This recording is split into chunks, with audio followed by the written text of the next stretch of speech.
ભુજના કોલેજ રોડથી જ્યોતિનગરને જોડતા માર્ગનું ધારાસભ્ય રમેશ મિસ્ત્રીના હસ્તે લોકાર્પણ કરવામાં આવ્યું હતું।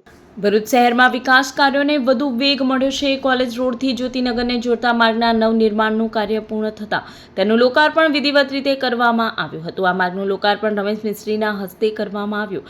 આ માર્ગના નિર્માણ પાછળ કુલ 1.54 કરોડનો ખર્ચ કરવામાં આવ્યો છે। માર્ગના નિર્માણમાં ગુણવત્તાને પ્રાથમિકતા આપતા મજબૂત રોડ સ્ટ્રક્ચર સાથે ડ્રેનેજ વ્યવસ્થા પણ સુનિશ્ચિત કરવામાં આવી છે। ચોમાસા દરમિયાન પાણી ભરાવાની સમસ્યા ન સર્જાય તે માટે ખાસ તકેદારી રાખવામાં આવી હોવાનું તંત્રએ જણાવ્યું હતું।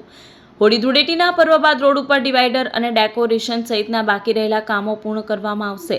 આ માર્ગના નિર્માણથી આસપાસના વિસ્તારોના રહેવાસીઓને આવાગમનમાં સુવિધા મળશે અને ટ્રાફિક દબાણમાં પણ ઘટાડો થવાની શક્યતા વ્યક્ત કરવામાં આવી છે।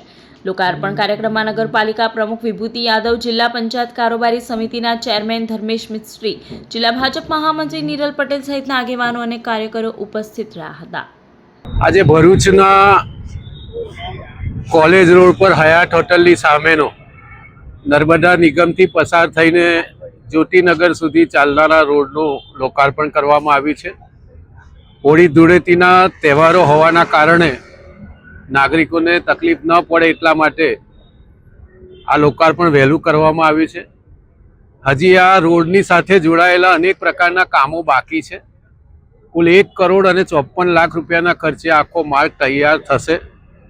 હજી વચ્ચે ડિવાઈડર ને પેન્ટિંગ, આગળ જ્યોતિનગર સુધી આ પ્રકારના નવા પોલ અને વીજળીકરણ કરવાનું આયોજન છે।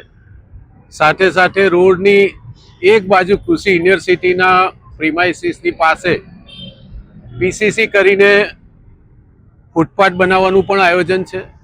એની સાથે આગળ કૃષિ યુનિવર્સિટીની જ્યાં લેબોરેટરી બનાવવામાં આવી છે ત્યાં પણ બંને બાજુ ફૂટપાથ બનાવવાનું આયોજન છે। આ પહેલાં પણ જે રોડ 1 વર્ષ પહેલાં આપણે બનાવ્યો હતો એમાં પણ અનેક પ્રકારનું રિપેરિંગ છે। પાઇપલાઇનના કારણે, લીકેજ થવાના કારણે અનેકવાર આ રોડને આપણે સમારકામ કરવાની જરૂર પડી છે। એ રિપેરિંગ પણ આ ટોટલ ટેન્ડરમાં એનો સમાવેશ કરવામાં આવ્યો છે।